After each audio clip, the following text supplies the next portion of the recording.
178 episodes, and all I do is hot takes, apparently.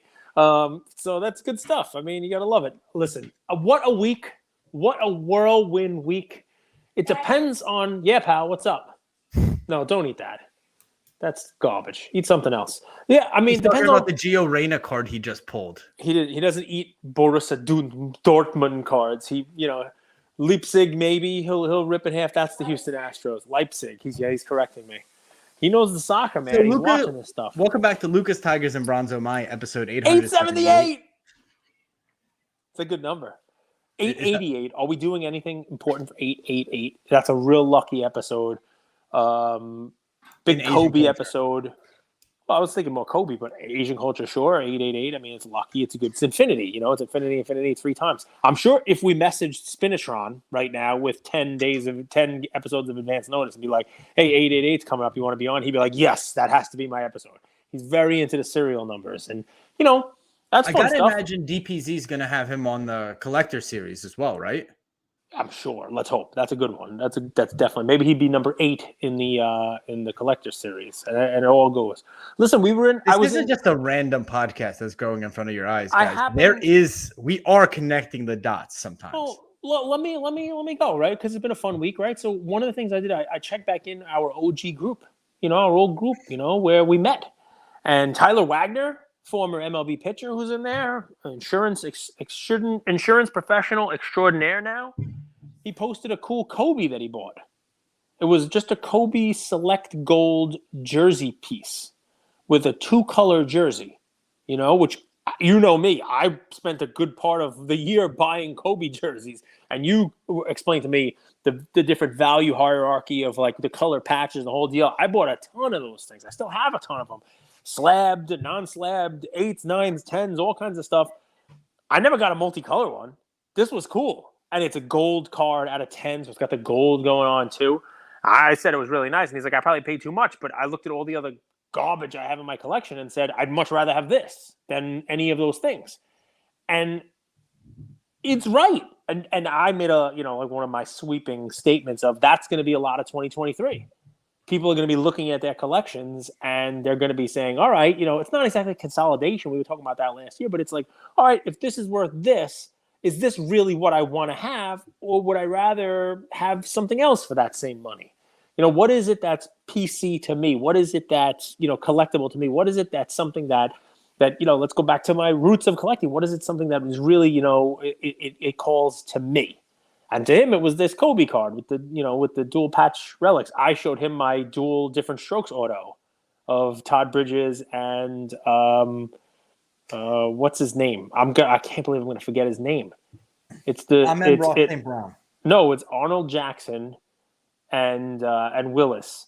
Oh my God, Gary Coleman and Todd Bridges dual auto. Yeah, it was a great auto. I'm never giving that card away ever. I don't care. You guys offer me whatever you want. So you're saying what I heard there goes along the lines of what I said in my story post was over this next 1 or 2 years we'll be finding out what collectors are, who the collectors are. Yeah, and I love the post, but one of the most common messages I got in follow up to my soccer craziness from this week is which is for you guys that didn't see, quote unquote, I've done more for soccer collectors than Messi and Ronaldo. Now I'm not sure combined. I've energized them more. I felt that Cage would say combined on top of that because it's already a big I did say combined before. Yeah, but then I'm like combined. Yeah, right? Combined. I've done more for soccer collectors than Messi and Ronaldo. Combined. This week I have energized them more. I mean, Ronaldo really didn't energize soccer people. He's coming off the bench. He's on the bench. Your son wouldn't even know his greatness. That's right. He's greatness. He's garbage. And Messi, he's losing his mind. Like, he doesn't even stay in a position. He runs around the field like he's got no position at all. I mean, the guy doesn't even know how to run a play anymore. He's just kind of like a free 9. So what does Cage do? He says, son, let me buy you the stadium in Lego form, but not just of Ronaldo. Santa bought that.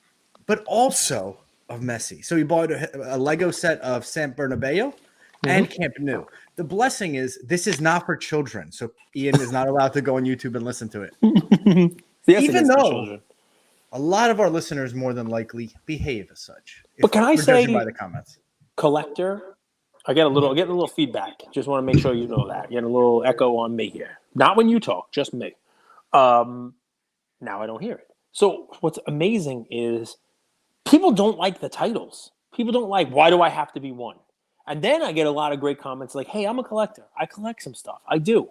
But I also sell some stuff. It helps me, continue to collect. It helps me get stuff that I want in my collection side. What's so bad about that? I'm like, there's nothing bad about that. Nothing bad about that at all. I think it's one of the greatest things ever. And that's what's fun. Different strokes for different folks, just like Gary Coleman and Todd Bridges. So it all goes back, man. It's like a Seinfeld episode. No, but you understand what I'm saying. Like, yes, we're going to find out who collectors are, but maybe we're also a little more liberal with the words. It doesn't have to be collectors versus flippers, collectors versus investors. Can't the definition of collector also include the vast majority of people out there who have a PC, stuff that they keep when they rip boxes? There's some stuff they like, they keep for themselves, and then there's stuff that they're going to sell, doubles or, players they don't collect. You could still sell stuff and be a, quote, collector. Or So I have my note sheet out. Yeah, shoot. And I wanted to do this exercise with you a few days ago, but we'll do it now. When you hear of a flipper, what terms come to mind? Dolphin Flipper. Yes. Ace Ventura. Tua. Okay. Short-term mindset, whether good or bad. Short-term, right? Short-term. Definitely short-term. 100%. Unemotional. Yeah. Unattached. Unemotional, unattached. Yeah. Yep. I think short-term is probably the best one, right? Rides trends. Yeah, trends, definitely. Trendy. How about collector? Collector to me is hoarder. Is the first word that comes. Okay. That's the first word that comes to me. But everybody's definition of collector is different. That's kind of where I'm going, right? But you know how I collect. That's exactly the point of it, actually. 1,000 Devontae Grahams. Well, the whole point with this, because I wrote down long-term vision and connection, like emotional connection. Yeah, nostalgia. Yeah, some connection. Right. Exactly. So the reason why I did that is, how you have a conversation. This happens a lot in relationships and the people close to you. It feels like you're just talking past each other. Mm-hmm. And oftentimes it's because of the lack of agreement of what the definition of a few key terms are. Yep. So I think that's the issue. Like, or that's the thing that causes like the collector versus a flipper and like the ants and animosity. I think there's a place for both. I think it's just how do you define them and what can you learn from them, right? So like you were always a collector like this, but whatever term I would give you, I would define you as you have a long term, you have vision, you have an emotional connection to some of your cards. But then I would also say there's a side of Cage where he's short to medium term. He's unemotional. He understands trends or contrarian trends. Yeah. So I could cut like there's the collector side of Cage, there's the investor side of Cage, the flipper side of Cage, right? So and I think that's like you've been buying type 1 photos. Yep. Those aren't really good investments or good flips, but you love that. That's a collection. I think that's it's cool, right? Yeah. You think, but then you've also were like, hey, Mbappe or Devontae Graham or 2012 Prism. This is gonna. I could do some stuff here. I could buy it for $5, grade it for $8, sell it for $100. Both sides. Yes. And should I be thrown out of both camps because I don't live in either or? No, I think we need to learn from both camps and throw away the stuff that's invaluable or not valuable and understand the stuff that's valuable. Like I am actually watching a lot of the influencers right now that we would deem flippers. One with a heart, like I'm like, how are they going to ride out this down cycle? Because it doesn't just affect collectors; it also affects the people with big YouTube channels and all that stuff. I'm watching. How do they handle that? How do they adjust? Mm-hmm. So how are they going to handle it? Well, I don't know. I think they're going to leave. All? Pretty much. Where were they before? I don't know. I didn't follow them. But they weren't here. But we should want to keep them here. Like I agree with that. I'm not saying what we want or what we should do. I'm saying what I think is going to happen. I think that part of the flipper side of the equation, your pro and con thing is and there's absolutely nothing wrong with this. Don't at me. I got guys named Cheese and Queso and Paisan in my DMs cards. Angry at me, right? By the way, they had a good idea. I want to set up like I saw a 5-part. Yes, for stop reading my DMs, people. you actual ball. people, actual People, yes, hobby soccer goats. Yes, I know he listens every now and again. People like Gooner, people who have been in the hobby for significant amount of time, for years, who can speak to soccer cards more than just when Mosaic came out. Yes, we could have 5 or 10 of those. It would be a great educational thing for myself included. What about also regionally? Someone who's in Germany, UK, Yeah, great. That's a South great America. idea too. So like Gunnar, Rodman, and then we got a chance to meet all. Anyway, that's neither here nor there. Great We should, idea. Love flippers. How do they stay? I think that they need to understand. It's really hard to flip in a down market because you can't short cards. So it's like any card you almost buy. So you have to understand what's my 2 to 3 year vision and how do I remain solvent, right? Can I tell you something? I'm surprised people haven't figured out a way to short cards yet. How could they? Sell a card that they don't own on eBay.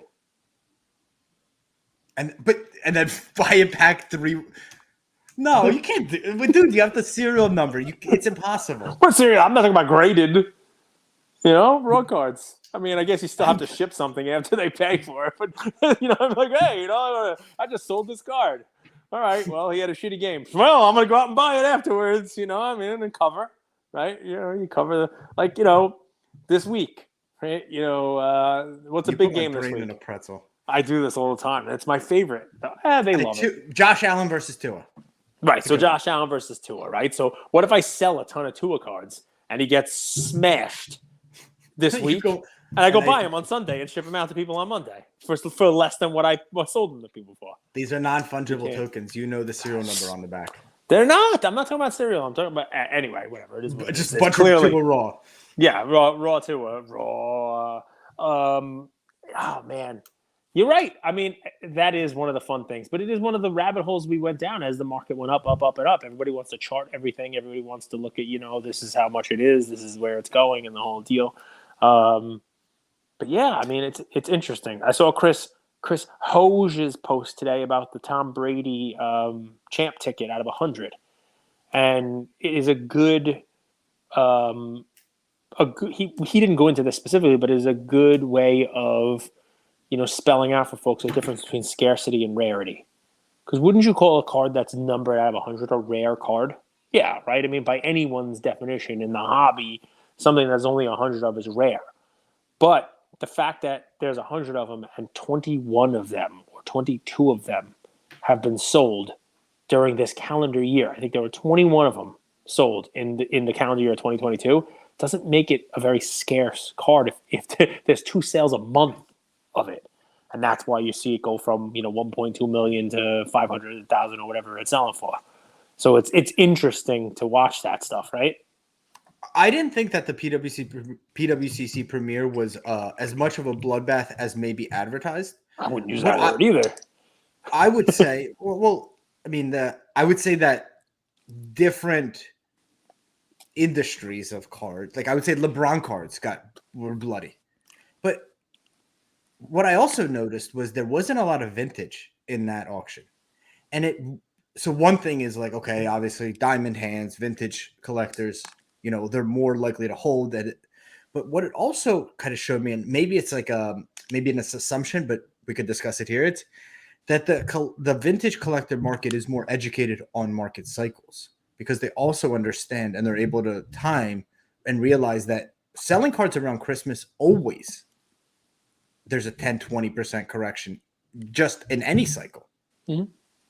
And that was interesting, just the supply of inventory available. A supply of vintage inventory available specifically. That I had that thought. Do you agree? Yeah. I mean, I think the flip side to it is if you look at the charts on a lot of the vintage cards that are available, they are still quote unquote more scarce, even though they might not have the rarity. So it's fun. Basically, what you see is LeBron's went 25x and have now come back down to 6x, where the vintage cards went 6x. They just skipped the part where they went 25x. So they're both done the same thing. As a matter of fact, if you pan out a couple years, LeBron's stuff still may be doing better than some of that vintage baseball stuff that we're now championing. It's just if you happen to be there in the middle of it, it's now a down chart. Vintage kind of did one of these. They both ended up 6x. It's just how they got there that allows for a very different story to be told. And do you think that taints our perception today of it? Of course, because everybody says LeBron is bleeding. And sure, he's bleeding from the bloated price that he was at. Nobody's saying Babe Ruth is bleeding because Babe Ruth had a slower climb to the same return. There's just nobody out there screaming about overpaying for Ruth because nobody overpaid for Ruth on the way up. Look, I'm a victim of it myself. I own a LeBron that I bought earlier this year that's down 40% from where I bought it.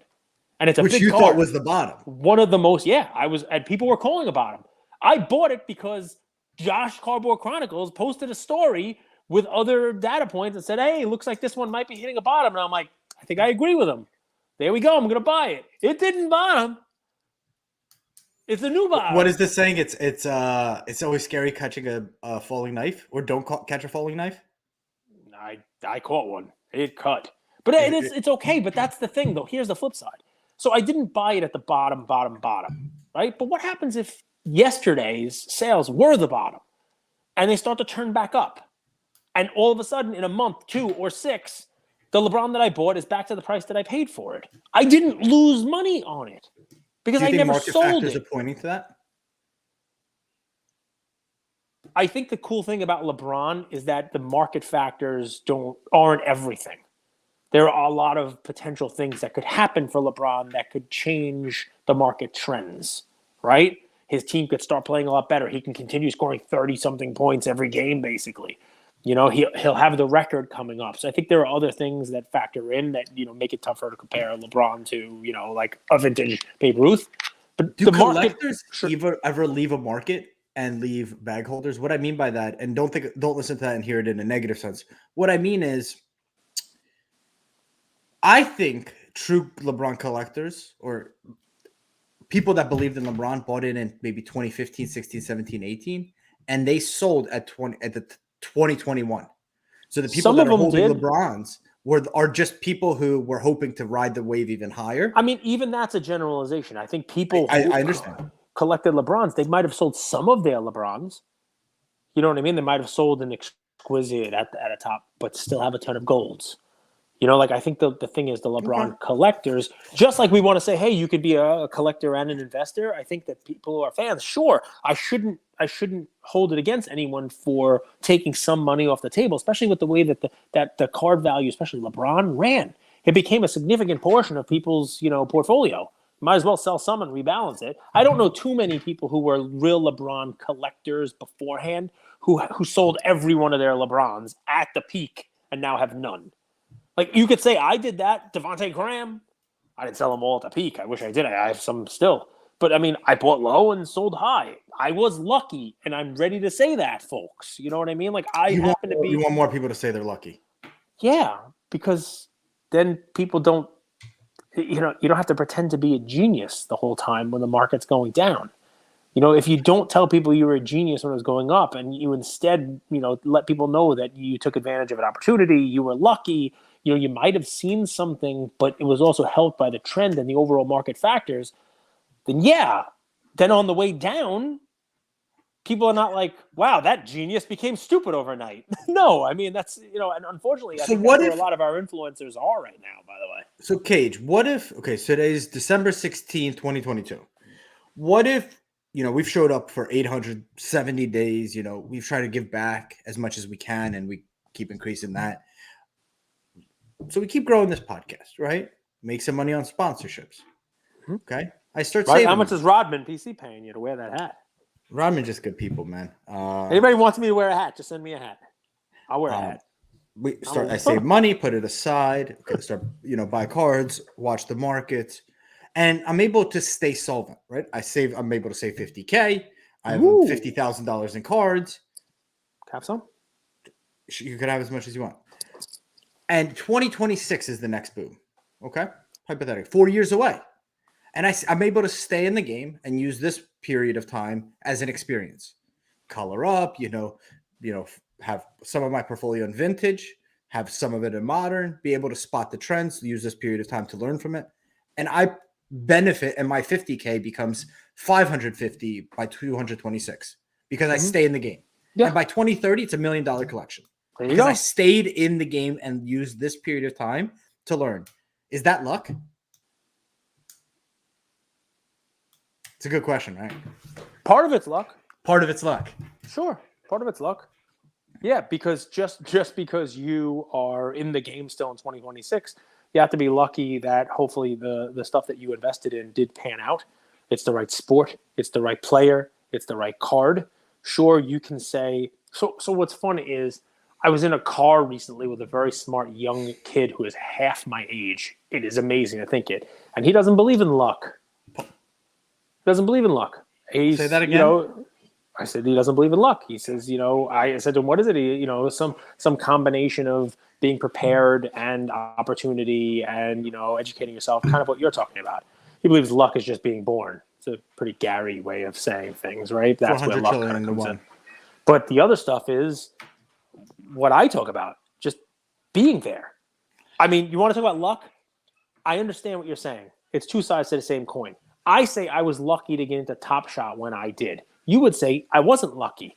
I positioned myself in the industry and was putting a podcast out there and was there to ask a question, then research it. And we had a segment called Coffee with Cage. Yeah, and we did the Coffee with Cage, which I'd love to bring back because I'm crazy. Our team is busy. We have hobby awards, which is just a sprinkled mess of chaos that we have to figure out. Hobby awards, figure it out. Then I throw a grenade. About soccer in there, and the hobby awards just get imploded.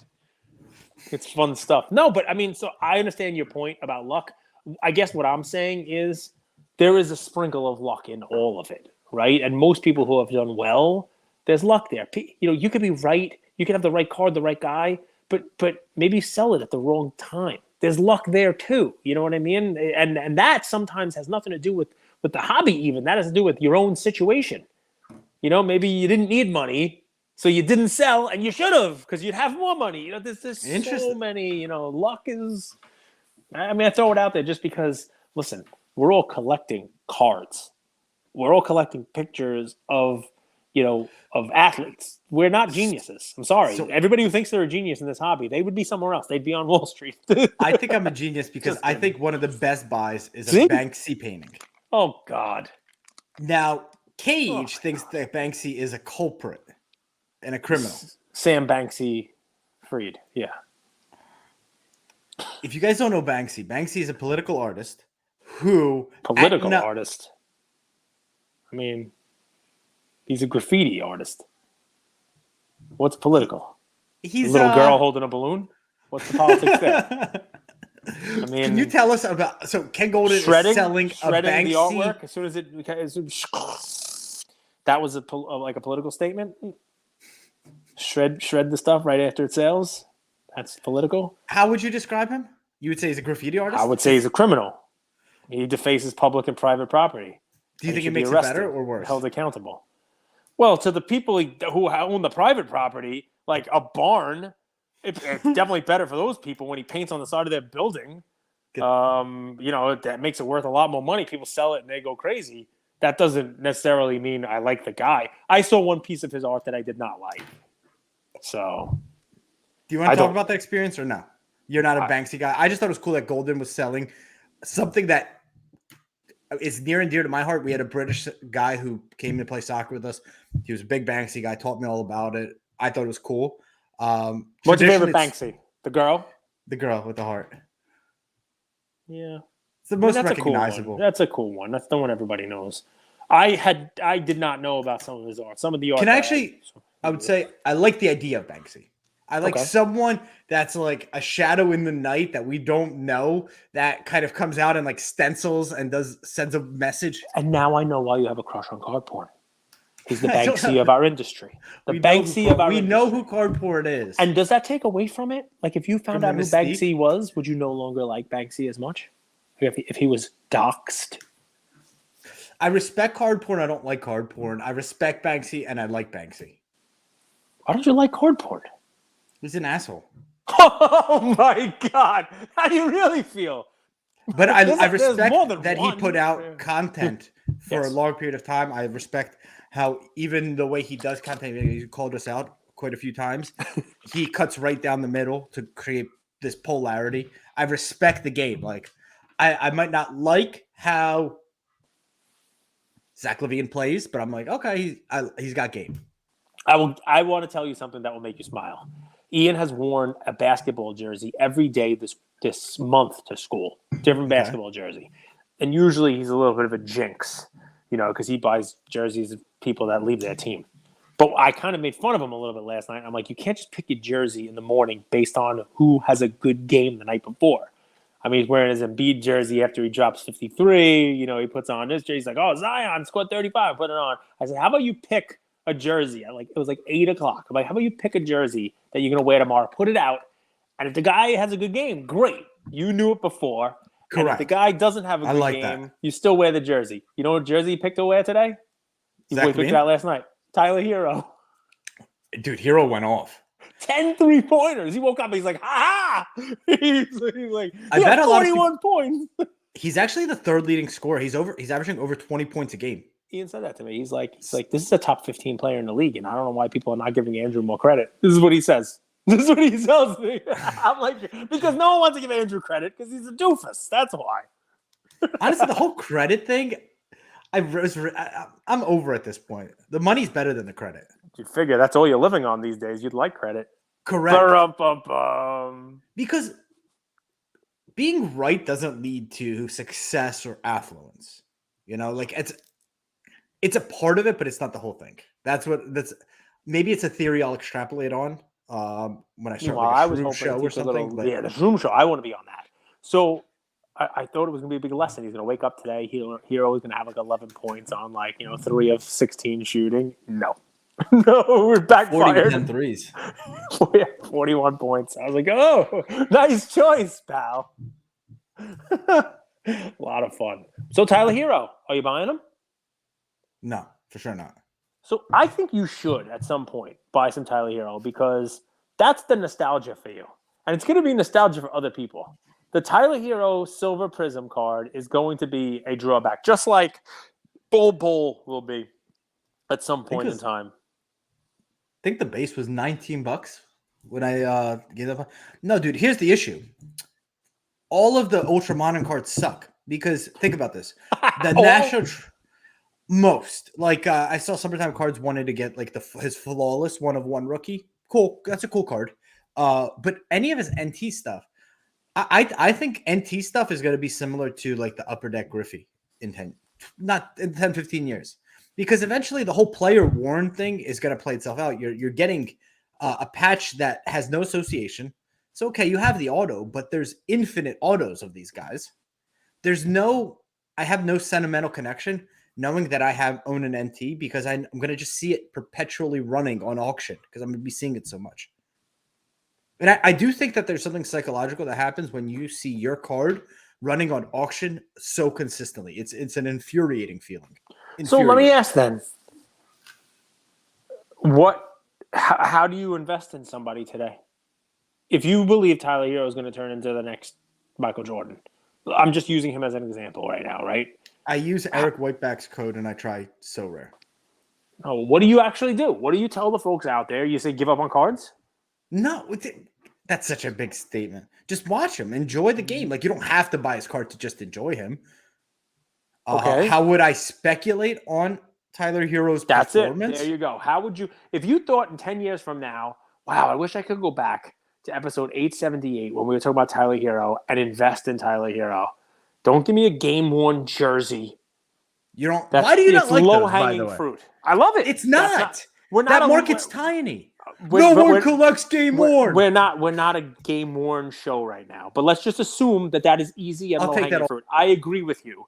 That if you can go out, if somebody presented me with a Tyler Hero game-worn jersey at a reasonable price, I would even buy it right now. Okay. That's too easy. I like next day autos. I think they're a cool concept. Okay, all right. They're hard to find in a high grade. Now we're talking. They're hard to find in a high grade.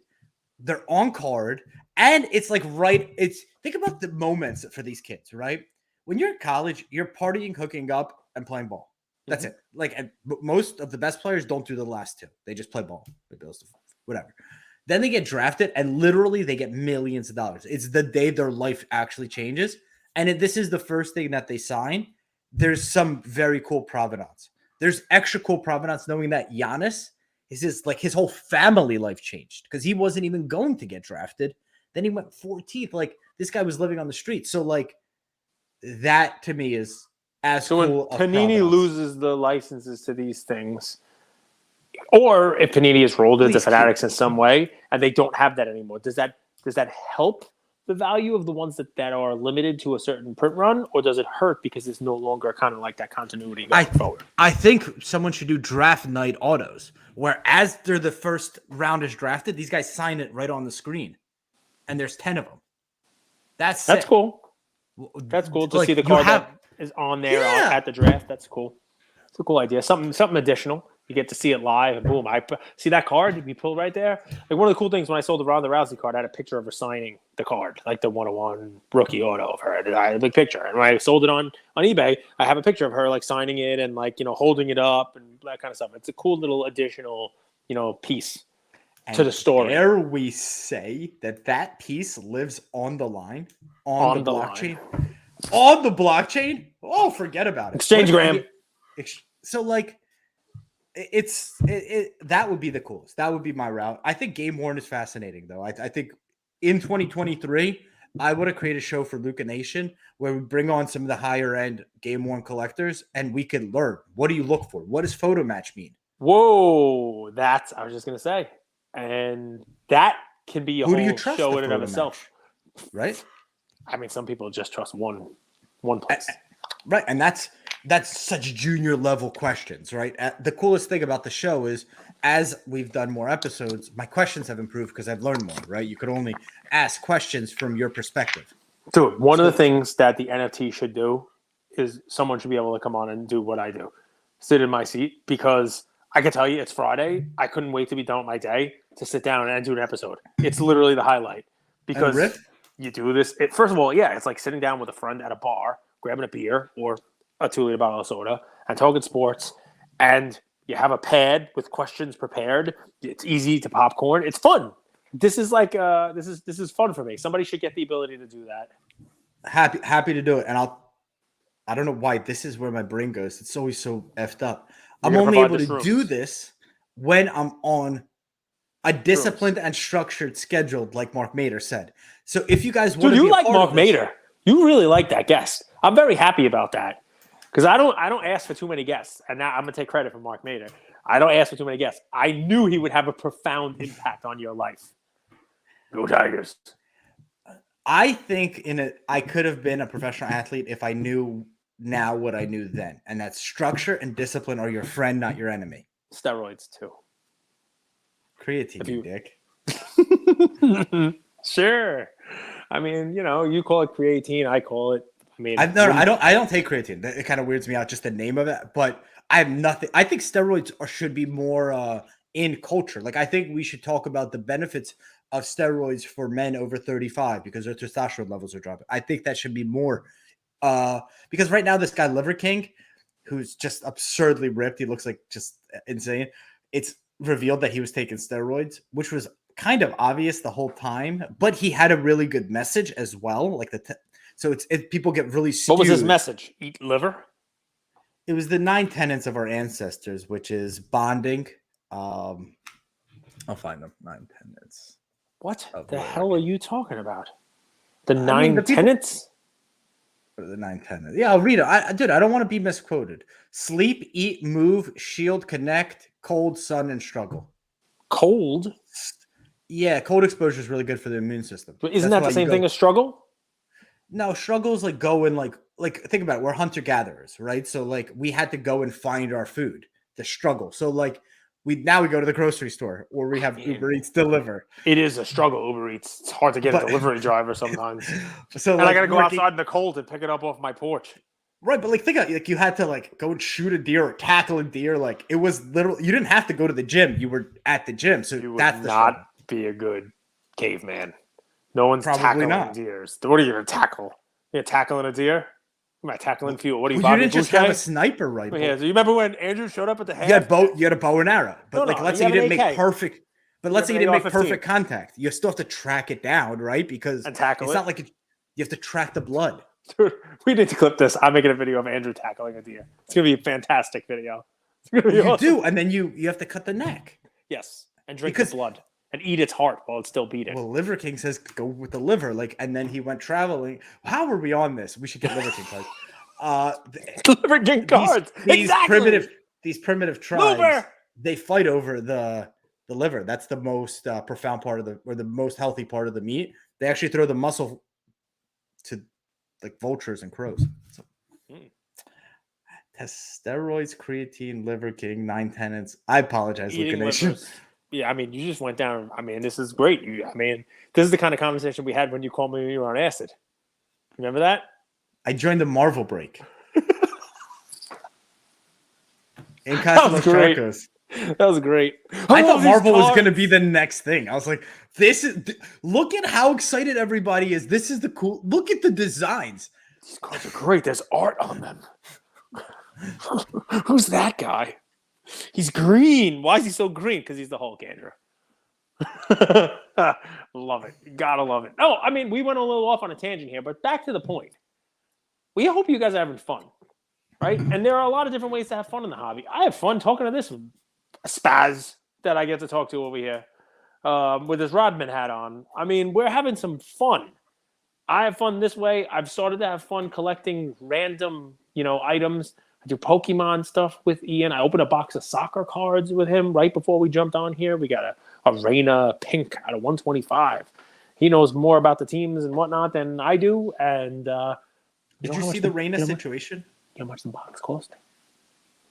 $35. I got 2 soccer boxes. One like Chrome Light Bundesliga and one like something else Bundesliga. $25 each. 2 boxes, $50.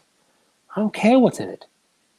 Friday open. Let's go. He knows who some of these guys are. He was Lewandowski, he keeps saying. And he got one last pack. Just a base card. He was happy. I've never really followed wax prices, so that's cheap though. Like $50, it doesn't matter. That's more of like a gift. Like it doesn't. Yeah. Nothing's gonna be in here. $50 for a pair. It was like one was 20, one was 30. I don't. That's like blaster prices. It's like Target old blaster prices. The Fanatics sets those prices. So I did get told by my LCS that the Topps triple thread prices were impacted by Fanatics, and that they should have been one price, but when they actually were released at a significantly higher price. And that's probably why he still has some in his store. So Fanatics is like, we'll give you product, but you have to sell it for X. No, I mean, his retail price is controlled by him. He can mark it up whatever he wants. The more he marks it up, the longer it's taking for him to sell. I'm talking about what Fanatics sells directly to his store for. That's what Fanatics and Topps control what the price direct is to these consumers. They probably have a different price to their distributors, but when they go direct to a store, they solicit them. They tell him what the price is going to be. He agrees to it. Then as it gets closer, it's like, all right, well, the price is going to be this now. Do you still want it? Yes, charge a credit card, I'm really excited for Mint. I didn't go last year because I do feel like it's a bit of a collision of corporate, this is what our vision and plans are, with, like, I say this in our partnership calls, right? Like, as we're winding the year down and all, like, our loyalties to the customers, right? Yes, you say it all the time. Costs us money. But he loves you guys. And trying to relay what the true customer needs to the corporate guys and gals who make the decisions. Yes. I mean, nail on the head. Many, many times. This is, yes, you're paying us. But as Andrew likes to say, my real customer is the listener. I got to make sure I'm taking care of them. You're on the panel at Mint, and you get asked the question, you're head of relationships or distribution of Fanatics. What is your relationship with LCSs? I want to go direct to an LCS. I want to have basically the relationship that I had with distributors. I want to have directly with LCSs, as long as the LCSs are able to, ahead of time say, this is how much I need. This is how much I'm going to commit to. Do you then vet and say, here's the 100 that are, Fanatics verified LCSs, and then everyone else has to go buy on the secondary? Because you can't handle 50,000 LCSs, 20,000 LCSs. So there used to be, and maybe they still are, but like upper deck retailers. Like I have an actual upper deck. It was a sticker. You walk into the store and it said it. Yeah, I think that makes sense. I do. I you'd have to come up with a way of doing it. Honestly, while I love LCSs, I'm sure Fanatics is going to have a million different distribution channels. I'm sure they're going to distribute direct to consumer as much as they can also, because that allows higher margins for them, but more importantly, let's say whatever savings there are there cutting out additional layers should also benefit the consumer.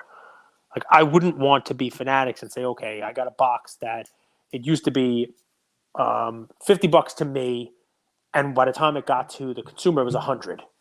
Well, doesn't it make more sense to let the consumer buy it for $75 directly from me? Like, isn't it nice to split that instead of saying, well, the consumer's ready to pay $100 anyway. I'm not going to pay $50 and let somebody pay $75 and let somebody else pay $100. I'm going to charge $100. I would hope that's not the case. It's nice for both ends to get a little bit of the break. But if you help the consumer, the LCS gets hurt. Correct.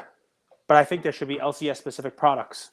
And I think that's one of the things that I would do also. You know how, like, first off the line right now is a Panini product that's, like, first off the line? Like I would have that type of product. That's a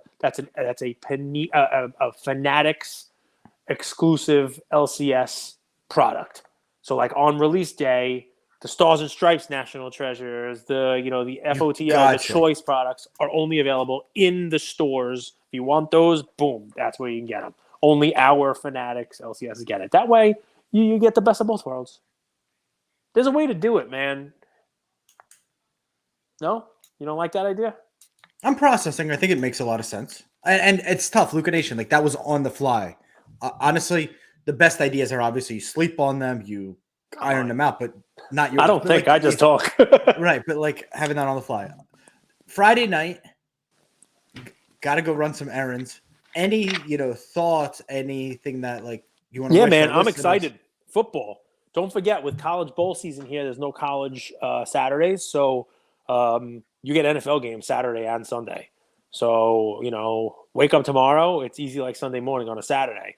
You can go out and order. There's 3 games tomorrow. Yeah, the Buffalo game is tomorrow night. You can order your Chick-fil-A tomorrow and eat it while watching football, pro football. And order extra so you have it to, reheat on Sunday. Boom. No talk of Deshaun at all. Like because the team was just beat down anyway, and it was ridiculous to expect him to come back and do anything with the team, even though he's practicing for a couple weeks there. It's an impossible task for anyone. He's consider buying Deshaun cards or no? 100%. 100%. If you can look past Deshaun, if you can look past the stuff and you think he's going to be good next year and his cards are beaten down enough, sure, there's an opportunity there. The problem, of course, is that a lot of people won't even look his way. Just like a lot of people won't look at Tatis's way either. That's another opportunity. Right, because you got to love your cards and look at them. And not even that, like shoving them off. And now people look at you and they're like, are you really supporting this guy? And you have to go answer that question. You've really seen it. Interesting. You've seen it. Look, I mean, our soccer post has 300 and how many comments on it? You want to talk about engagement, people? Look at that thing. But not all of them are very nice to me. And it's okay. Yeah. We're one by one, we're leading people to understand if you're tinfoil and all the way there, you're a little bit more moderate. You're whatever side of the political aisle you are. The beauty's in the discussion and in the debate. That's where the beauty is found. It's you explaining to us why soccer cards have collectability. 5 people who've seen that comment, it's sinking in, and they're now more confident of buying soccer cards. The conversation is key. It's an exchange of ideas. Instagram is not a place where a lot of people do that. I'll give you a lot of credit, man, because people post pictures on Instagram. It's exchange-gram. It's a sharing. It's a show-off thing. But when we post something like that gets the engagement it gets, you're in the comments. So am I. I try. Thanks for collaborating with me. But you're responding. You're starting up a conversation back and forth in the comments. That's why some of our posts like that one have more comments than likes. Right? Because you go back and forth with folks. And you can learn a little bit just checking out the communication, the back and forth. That's fun. I enjoyed it. I learned stuff. My goal is to find 5-10 people that maybe we do a roundtable with. Gooner, yes, if Gooner's willing after the whole fiasco. Love you, Gunnar. Say I love you, Gunnar. There you go. Say I do. I say it all the time. I think he's awesome. I love his stories. If I can't watch soccer, I'll go to his stories and be able to catch up like what happened in the soccer weekend. I don't. What do you think of the Gio Reyna situation? Do you follow it at all? Yeah, he's a scapegoat. I think it's BS that it came out after they lost. If that's going on while it's going on, publicize it while it's going on. Now it just looks like the team's looking for somebody to blame for the ultimate loss after the loss happens. Now, I'm not saying I'm forgiving the guy. I'm not saying it didn't happen. But the optics on it don't look great that way. It looks like, the coach was getting a lot of heat for being out-coached. And all of a sudden it's like, I was also dealing with this guy who happened to be the old coach's son. And, it's a nice, easy way to kind of, no? Am I totally wrong? Am I going to get heat for that one too? No, I thought about it because I was early on the something isn't right with Gio.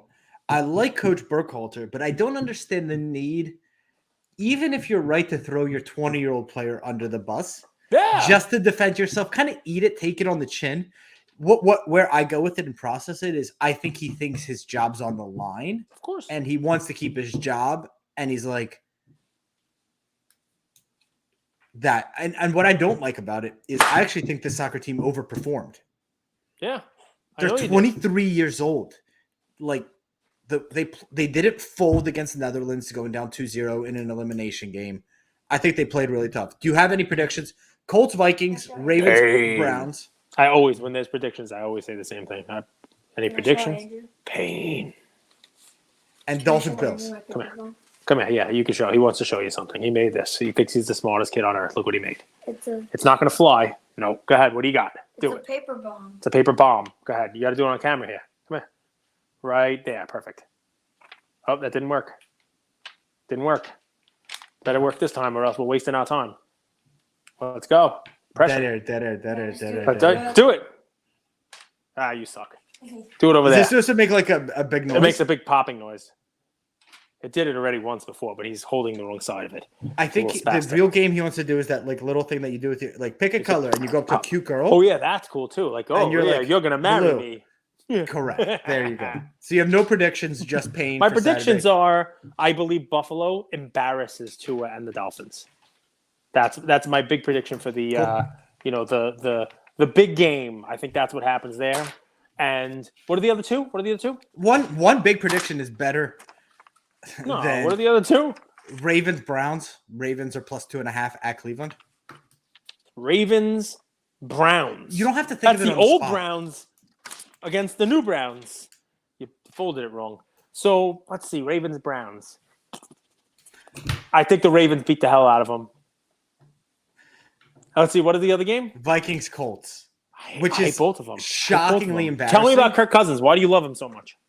That the 10-3 Vikings, first in the NFC North, at home, are a 3-point favorite versus the Colts with Matt Ryan. That's how much they think that Kirk Cousins sucks. Don't hate me. I've been a hater. How about the this defense one? sucks too, though. A big one for this week because obviously we'll do Whatnot on Sunday morning, guys. Derrick Henry has like 1,200 yards rushing already. He's going up against the Chargers this week, and the Chargers can't stop. If Andrew was a running back at the other side, they couldn't stop him. They have a horrible running defense. Derrick Henry is another one of those like early prop. Take a look at. He's the number one running back against like the last place defense against the run. He's going to have another one of those Derrick Henry type of games where he just eats people up like he does against the Texans. Take a look at that one. Shoot. What's crazy about Derrick Henry is, most running backs have a low center of gravity. He has such a high center of gravity and still hard to bring down. That's really hard to kind of fathom. I still doesn't make sense. Another one to look at. What is his name? Milf Hunter? Zach Wilson is starting again, right? Ian thought that was funny. Ian's right? 9. Ian thought that was funny as hell. If you think that's bad, you should have heard what he said about the Gio Reyna pink. Yeah, Gio Reyna pink. I mean, it doesn't stink. Don't say. So, don't say. So listen. Just So go. here's the thing, right? Zach Wilson's starting. All right. If I'm a long-term Jet fan, I'm not miserable about this because Mike White's hurt. He's got like rib injuries and that kind of stuff, and it's a convenient way to get Zach Wilson back into the lineup and get him playing. And I hope for the kid's sake that it's not another in a long line of quarterbacks that the Jets ruin. Because that team could still make the playoffs. Speaking of teams that could make the playoffs also, we went really NFL sideways here, not the Raiders. They will probably lose to the Patriots, who, if you remember, in the beginning of the season, you and I think, agreed that the Patriots are like the worst offense in the league. We were like, this team is terrible. Terrible. They're horrible. I think after they beat the Raiders, they'll be 8-6, and not just in the hunt, but like in a playoff spot potentially, depending on what else happens. Like Mac Jones agrees that offense is horrible, though. Yeah, but Mac Jones, as a rookie last year, won double-digit games and took his team to the playoffs, and Justin Herbert didn't. And it'll be interesting to watch. I mean, everyone's all over the junk of Trevor Lawrence, and he's probably going to miss the playoffs 2 years in a row, and Mac Jones is going to win 2 years in a row. Hardly impressive. And I think we think that Belichick's a weird guy. Like he if we talk about someone who's long-term thinker, I think that what is his plan? Like, I'm going to put Mac Jones through hell and then eventually get him weapons. So this is like boot camp type of thing. So do me a favor and look at Brady's weapons for the first 10 years of his career. He didn't have any. So yes, part of it is, I think what you're saying is, hey, this worked once. Let me try to make the next Brady by beating the shit out of him and giving him absolutely no offense at all and seeing what he does. Well, what's funny about that is there are two types of quarterbacks, or there's a progression of quarterbacks. Daniel Jones for the Giants is coming to this stage if you think he's going to stick or not. A couple of these quarterbacks are there also. Joe Burrow's already sort of done it, but he hasn't had to because he has a stud. Aaron Rodgers has had to do it his whole career. There's a point in time where you have to go beyond you're good enough yourself. You actually, as a quarterback, have to be an elevator. It's something that Eli Manning was very good at. He turned people like Akeem Nicks and Victor Cruz into giant legends because Victor Cruz was fantastic. He was fantastic because of Eli Manning. You put him on another team with a crappier quarterback, and he's just doing a salsa dance all the way back to the practice squad. So this is the difference. I am, but I'm making a point, obviously. But think about it. Like this is where you'll learn. Mac Jones. He may not be somebody who elevates another player, but if you have crappy wide receivers, you have crappy talent around you, you have to be the one to elevate them. Like I said, Rodgers did that his whole career. Favre did it.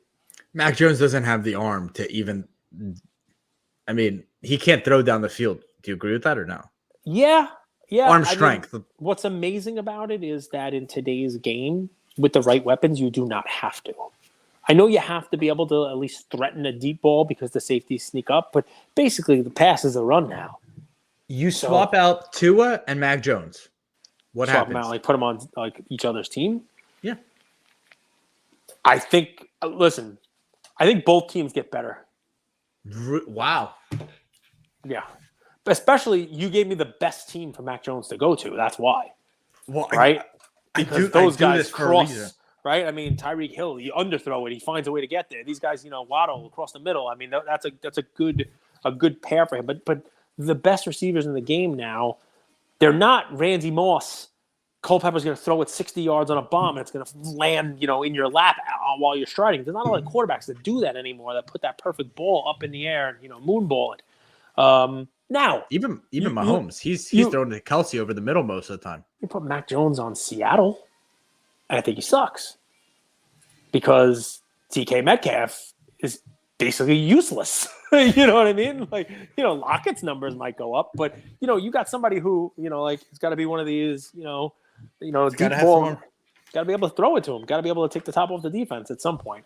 You're probably right that may be the ultimate limitation on Mac Jones. If you're not able to do that, it takes part of the playbook out of the equation. And in today's NFL, I guess you have to have a full complement of the playbook. So I'll break this topic, but don't hate me. So yeah, we haven't had enough diving into Zach Wilson's history. And his internet history, you're gonna get in trouble. And then I found his mom, who's what the hell? An Instagram influencer. And I did some research. I'm like, this guy comes from a rich family. You sent her a DM, didn't you? You sent her a DM. How does she talk about her son? Oh, he's like a helicopter parent. Really rich family. You don't leave on this, dude. You're a jerk. Oh, mommy. And I'm like, I struggle to trust the motivation and competitive spirit of very rich athletes. Do I have something here? Am I just generalizing? Am I an asshole? Thoughts, and then we'll let you go. You're on mute. You're not weird. But what did you actually? You didn't DM her? You did DM her? I mean, I did come not on DM her. No, I don't care about her. I wanted to see, does this guy have the it factor? Is he a competitor? Is he gonna be that guy? And I'm like, he just comes from a helicopter parents, raised in affluence. He's just here to be, you know, a social media model influencer who plays football and all the accolades that come with it. And I was like, he's not going to be that guy. He doesn't have it. He doesn't come from the mud. I mean, listen, part of the issue with Zach Wilson, I mean, that compounds it, but part of the issue with Zach Wilson is he's a one-year college sensation. Like, he had one good year in college and then was drafted early. He's not one of these guys that, you know, was fantastic for a very long time. It's similar to Sam Darnold, similar to Mark Sanchez. A lot of repeat Jet. They're doing the same thing, you know, the same mistake over and over again. You don't get to see, you know, them tested, them challenged, them. I mean, Joe Burrow transferred college. So did Jalen Hurts. You know what I mean? Like, these guys, you know, they were basically told someone's better than you. You got to leave. You got to go somewhere else. Whereas, you know, you could argue, I don't know the kid from anything. I think maybe he was a little coddled. You know, maybe he really didn't have to go through any of the tests. But he's being tested now. So you'll know. I mean, he had his job taken away from him. He doesn't really have the support of the locker room. There's one way to get it back. He should, you know, be a man, apologize to those guys, and do the whole deal, and then go out there and win. You know, winning's the best deodorant. What an episode! Liver King. Vintage. Tackling deer. I mean, you went from tackling deer to tackling Zach Wilson's mom. I mean, I don't know how you did that, but you did it in like 10 minutes. Cage got promoted to head of, you know, distribution at Fanatics. Yeah, and came up with that's a great idea. Mint Collective. We are definitely going to be there. But what I'd like from you, because you're the guy that moving the shaker, last year we did some content in the lead up to it, right? Where we did some cool content, kind of like talking to people who were at RPS, Prism God. It was innovators in the hobby. I remember those two. Yeah, I mean, listen, we should, you know, I don't know who, but we should talk to people who went last year who are going again.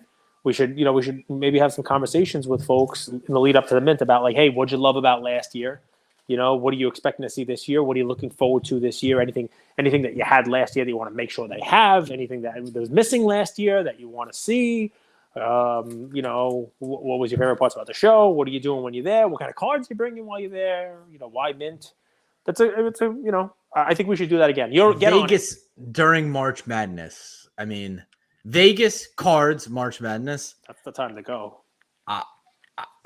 Come on now. That's the time to go.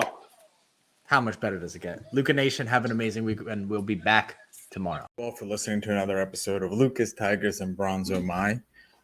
I wanted to tell you about a new service that we have starting as of today, and I'm really, really excited to bring it to you guys. So, as a part of our partnership with SGC, we got 50 free submissions every single month, and many of you have taken advantage of that. And it's amazing that we could have the opportunity to 650 episodes, 675 episodes in, to go ahead and give back to our community. As people were sending those cards in, they asked, can we send 5, 10, 20 more cards to you guys? We'll pay for it, but we wanted them graded with SGC. You guys know SGC is turning cards around in 13 to 14 business days, have incredible customer service, and their secondary market values are going up day after day after day. And that's exciting for the hobby and exciting for the grading landscape. So we didn't want to just rush into it. We wanted to do it right. And what we did was I relocated here to Boca Raton, Florida. I opened up a P.O. box maybe 5 minutes away from SGC, and I will be hand delivering and hand picking up the cards. So you don't have to worry about anyone else touching your cards. It will be me, and I will update you every step of the way. So here's how it's going to work. I'm going to personally pick up the cards from a P.O. box, prep them, new card saver, new penny sleeve, and deliver them to SGC every single Tuesday. Why Tuesday? Well, it lets the stragglers over the weekend come back through on Monday and gives me a day to prep, and it basically gives SGC the entire week to work on grading those cards. Once your cards pop, only then at the end of the process will you be paying for the service. It's $25 per card, simple as that, and the turnaround times have never been faster. We're hearing right now 13, 14, less than 20 business days. So there it is, 9170 Glades Road, number 135 is the P.O. Box in Boca Raton, Florida, 33434. 9170 Glades Road, number 135, Boca Raton, Florida, 33434. Of course, you could shoot me an email or shoot me a text anytime, and I'm always available. Many of you already have my email. It's iamandrewgoldberg@gmail.com, or my cell phone number, 215-519-9154. Reach out with any questions. I could walk you through the process. I've hopped on the call with quite a few of you, and I'm happy to do that. Love you, Luca Nation.